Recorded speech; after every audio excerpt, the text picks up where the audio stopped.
এই চেরি গাছটি দেখে চমৎকার একটা গানের কথা মনে পড়ল।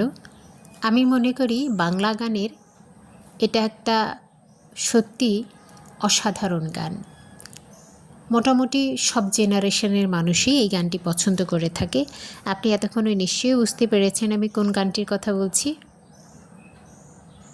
এন্ড্রু কিশোরের গাওয়া সেই গানটি, ওগো বিদেশিনী তোমার চেরি ফুল দাও আমার শিউলি নাও দুজনে প্রেমে হয়ে ঋণী। কেন এই গানটি কবি লিখেছিলেন আজকে আমি সেটা উপলব্ধি করতে পারছি। আবার এই চেরি গাছটির নাম হচ্ছে বারবাডোস চেরি। চেরির অনেকটা ভ্যারাইটি হয়, অনেকটা ফুল যে লালচে রঙের হয়, সাদা রঙের হয়, যেটা জাপানে সবচেয়ে বেশি হয়। বাট আমার এখানে যে ফুলটা হচ্ছে সেটা হচ্ছে বারবাডোস চেরির ফুল।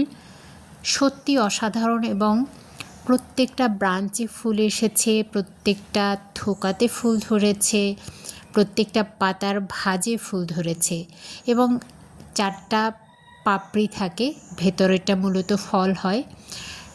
এটার রূপ দেখে মুগ্ধ হবে না এমন কেউ নাই। আর এই চেরি গাছটি কিনের একটা সুন্দর মজার অভিজ্ঞতা আছে। চেরি গাছটি যখন কিনেছি তখন অনেকে পাশ থেকে বলছিলেন যেন আমি চেরি গাছটি না কিনি, এটাতে ফল আসবে না।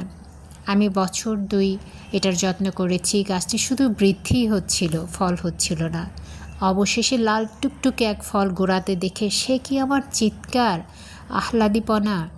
মাকে টেকে জড়ো করে মোটামুটি খুব অস্থির করে ফেলেছি। সেই চেরি গাছে সারা বছর ফল দিচ্ছে, সুবহানাল্লাহ।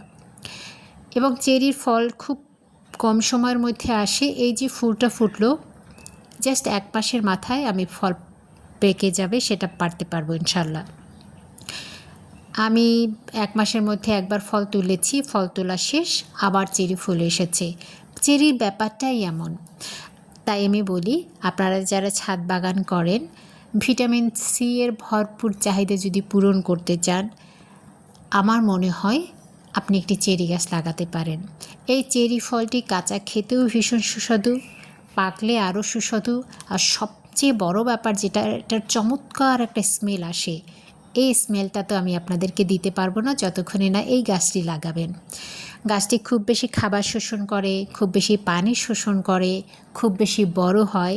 তাই যদি মাটিতে লাগাতে পারেন বেশ কিছুটা স্পেস নিয়ে, আমার মনে হয় আপনি সারা বছর ফল পেতে পারেন অনায়াসেই।